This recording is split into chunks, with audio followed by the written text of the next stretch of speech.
Hello everyone, কেমন আছো সবাই? আশা করি সবাই খুব ভালো আছো, সুস্থ আছো। তবে আমরা খুব একটা ভালো নেই, সেটাই তোমাদের কাছে আজকে বলতে এসেছি। Welcome to my another new blog.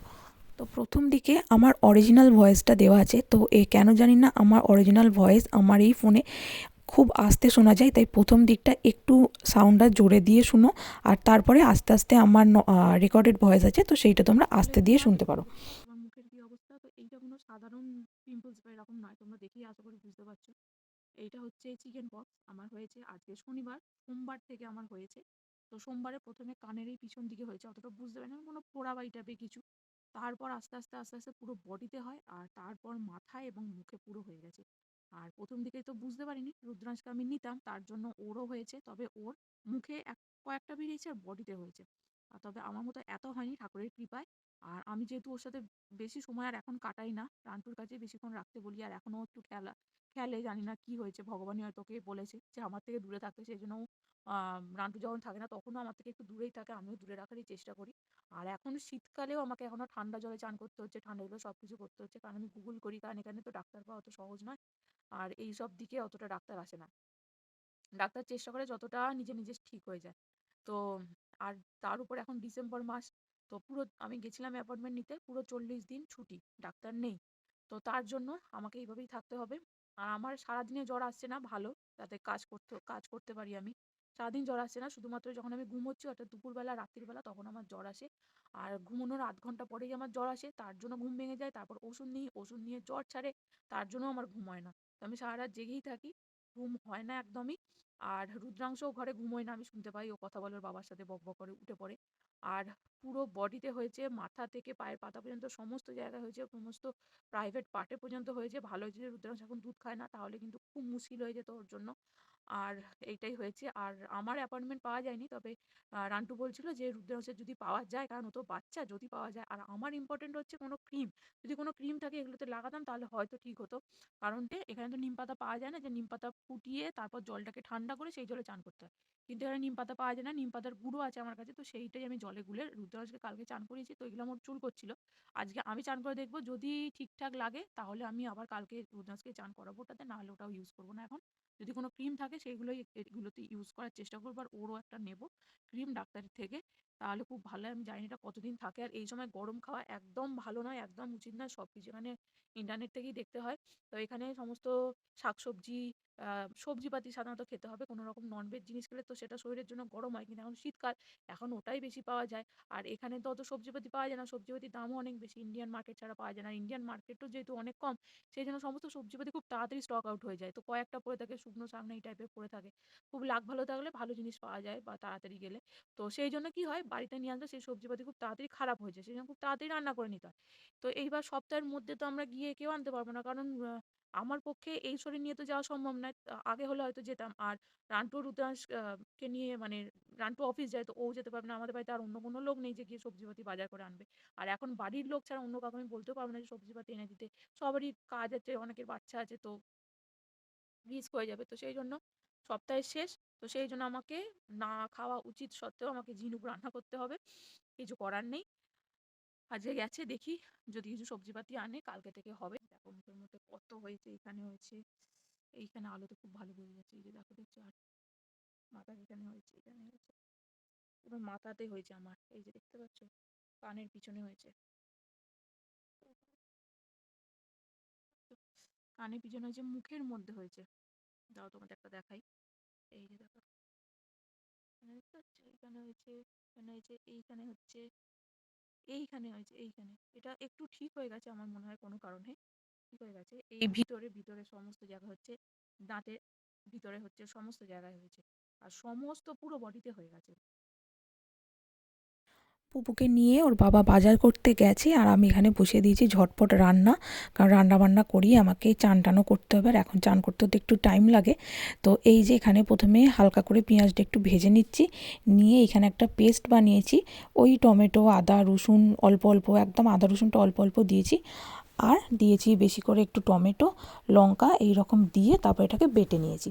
এরপর এটাতে ধনে গুঁড়ো, জিরে গুঁড়ো, হলুদ গুঁড়ো এই রকম মানে ডেইলি যে মশলাগুলো ইউজ করি সেগুলো দিয়ে ভালো করে কষিয়ে নেবো। নিয়ে তারপর ঝিনুকটা পাশে রেখেছি, সেইটা দিয়ে ভালো করে কষিয়ে আর নুন দিয়ে সেদ্ধ করে নেবো, তাহলেই হয়ে যাবে।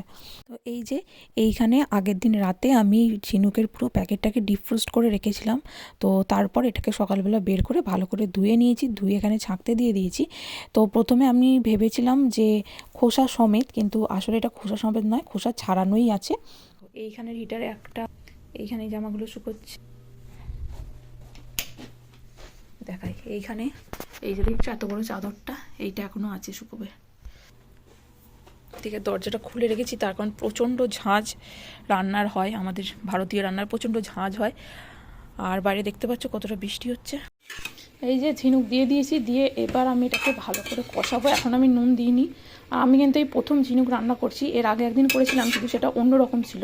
এইগুলো হচ্ছে খোসা ছাড়ানো ঝিনুক। এটা এনেছি ফার্মফুড থেকে। আর আগে যেটা এনেছিলাম সেটা এনেছিলাম ভিডিও থেকে, সেটা ছিল রান্না করা ঝিনুক, সেটা ওয়াইন টোয়াইন দিয়ে এরা রান্না করে সেই ঝিনুকটা। এবং সেইটা আমি কী করেছিলাম, ফার্স্টে যেমন করে ওখানে লেখা থাকে কীভাবে কী করতে হয়, মাইক্রোওভেনে গরম করে তারপর ওটা খাওয়া যায়। তো সেরকম গরম করে, কিন্তু ওটা একদমই বিচ্ছিরি লেগেছিলো, কারণ আমরা ওয়াইন টোয়াইন খাই না, তো আমাদের ওটা ভীষণই বাজে লেগেছিলো। তো সেই জন্য আমি ওটা কী করেছিলাম, ভালো করে ধুয়ে ওটাকে ফুটিয়ে, ওটা ছিল খোলস সমেত। তো সেই জন্য ওটার থেকে একটা একটা করে ঝিনুক বের করে তারপর সেটাকে আমি এইভাবে রান্না করেছিলাম। তো মোটামুটি খাওয়া গেছিলো, খুব খারাপ লাগেনি, খাওয়া গেছিলো। তো আজকেও আমি ভেবেছিলাম যে খোসা সমেত, সেই জন্য আমি কী করেছিলাম, খোসা থেকে বের করলে তো একদম কমে যাবে। তো সেই জন্য আমি পুরোটাই করে নিয়েছিলাম। তারপরে যখন মানে পুরোটাই আমি ডিফ্রোস্ট করতে দিয়েছিলাম কালকে রাতে। আর তারপরে আমি দেখি যে সমস্তটাই খোসা ছাড়ানো, যার জন্য যতটা ছিল ততটাই হয়েছে, তো এটা আর কমবে না। তো আর একবার যদি ডিফ্রোস্ট করে ফেলো, সেটাকে আর ফ্রোজেন করা যাবে না, মানে লেখা আছে এটার এই প্যাকেটটার গায়ে। তো সেই জন্য আর এটা তো আমি করতে পারবো না, এতটা হয়েছে, রান্টু একাও খেতে পারবে না, তো শেষ করতে পারবে। ওর উপর কোনো গ্যারেন্টি নেই ওর ভালো লাগবে কি না, খাবে কি না। নয় আমাকে খেতে হবে, নয়তো ওটা ফেলে দিতে হবে। আর ঝিনুকটা আমি এখানে অনেক দিন পরে দেখতে পেয়েছি হঠাৎ করে। আর এখানে তো সমস্ত কিছু পাওয়া যায় না, যে সমস্ত রকম মাছও আনে না রান্টু, যেহেতু অনেক দূরে দোকান বলে সবসময় যাওয়া সম্ভব হয় না, সেই জন্য। আর এখানে তো আর ঝিনুকে আছে হচ্ছে হাই প্রোটিন আর লো ফ্যাট, তো এটা খাওয়া খুবই উচিত আমাদের জন্য, শরীরের জন্য। আর এখানে সবজিপাতিও খুব কম পাওয়া যায়, তো সেই জন্য আমি এটাই আনলাম অনেক দিন পরে, যে ট্রাই করি কীরকম হয় বা কীরকম খেতে হয়। তো সেই জন্য। আর এই দিকে আমি ডাল সেদ্ধ করেছি, ডালটা সাঁতলাতে হবে, কুকারে আছে, তো খুলতে পারছি না এখন। আর এইদিকে ভাত হচ্ছে, তো এটা করে নিতে হবে ওরা আসার আগেই। তো দেখি ভাতটা হয়ে গেছে কিনা, দেখে তো মনে হচ্ছে ভাতটা হয়ে গেছে, তো এটা নামিয়ে ফেলবো। আর ওইটা একটুখানি নুন দিয়ে কষিয়ে তারপর চাপা দিয়ে দেবো। নুন দেওয়ার পরে ওটা থেকে জল বেরোচ্ছে, তো ওই জন্য ওইটা ওইভাবে চাপা দিয়ে দেবো, তাহলেই ওটা আস্তে আস্তে ওই জলেই সেদ্ধ হয়ে যাবে। তো এই যে চাপা দিয়ে দিয়েছি। তো এখন স্নানের জন্য কীরকম প্রিপারেশান নিচ্ছি সেটা তোমাদের একটু দেখাই। তো এইখানে এখন আমাকে এই বাথটবে চান করতে হবে, এখন আর শাওয়ারের জলে চান করলে হবে না। তো এইখানে একটা বাটিতে নিয়েছি নিমপাতা গুঁড়ো, আর এইখানে এখন বাথটবে চান করব। তো এইখানে যে গর্তটা দেখতে পাচ্ছ বাথটবে, এটা হচ্ছে জল বেরিয়ে যাওয়ার গর্ত। তো এইখানে এই গর্তটা বন্ধ করার জন্য একটা লক কি আছে, তো সেইটা বন্ধ করলেই বাথটবে জল ভরে যায়, ভরে আর কি থাকে। কিন্তু আমাদের যে লকটা আছে সেটা কিন্তু খোলা যায় না উপর থেকে একবার লক করে দিলে, তো সেই জন্য ওইভাবে আমি করব না, চান করা সম্ভব নয়। তো সেই জন্যই বালতিতে জল ভরে চান করব। তো এই বালতিতে নিমের গুঁড়োটা একটুখানি মিশিয়ে তারপর সেটাতে চান করবো। আর এইখানে বাঁ দিকের যে কলটা সেটা গরম জলে, ডান দিকের কলটা হচ্ছে ঠান্ডা জলে। আর আমি ঠান্ডা জলে চান করলে খুব ঠান্ডা লাগবে, আর গরম জলে চান করা উচিত নয়। তো সেই জন্য কি করব, একদম হালকা কুসুম কুসুম জলে চান করব। তো নিম পাতা গুঁড়োটা উঠছে না, তো সেই জন্য ওই আমাদের এখানে টুথপেস্ট আছে সেটার পিছনে করে তুলে এখানে দেব। আর এইখানে বাথটবের কোণে দেখতে পেয়েছো এর আগে একটা মগ মতো আছে, মানে কৌটো মতো, তার মধ্যে বুবুর খেলনা বলগুলো ভরা আছে। আর ওইটা কি অ্যাকচুয়ালি ওটা হচ্ছে এই যে এই কৌটোটা, এইটা হচ্ছে দইয়ের কৌটো। তো এইটা আমি কি হয়, দইটা শেষ হয়ে যেতে কৌটোটাকে আমি ভালো করে ধুয়ে রেখে দিয়েছিলাম কোনো কাজে লাগাবো বলে। তো রুদ্রাংশ কী করে, প্রত্যেক দিন স্নান করতে আসার সময় ওই ড্রয়ার থেকে কিছু না কিছু এরকম কৌটো বা কিছু না কিছু খেলনা নিয়ে এসে সেটা খেলতে খেলতে চান করে। তো ওইটাও নিয়ে এসেছিলো, তো এখন ওটা অনেক কাজে লাগছে, ওটাকে আমি এখন মগ করে নিয়েছি। আর ওইটার মধ্যে ওর খেলনা বলগুলো ভরে রেখেছি, কারণ বলগুলো এখানে থাকলে শ্যাওলা হয়ে যায়, তো সেগুলো পরিষ্কার করে ভালো করে ওখানে ভরে রেখেছি। তোমরা সবাই আশীর্বাদ করো যেন আমরা খুব তাড়াতাড়ি সুস্থ হয়ে যাই। আর আজকে ব্লগটাও তাহলে আমরা এখানেই শেষ করছি। আবার একদিন দেখাবো অন্য একটি ব্লগে। তোমরা সবাই ভালো থাকবে, সুস্থ থাকবে। আর আমার ব্লগগুলো যদি ভালো লেগে থাকে তাহলে অবশ্যই লাইক, কমেন্ট ও শেয়ার করে আমার পাশে থেকে আমায় মোটিভেট করো। আজকের মতো বাই বাই।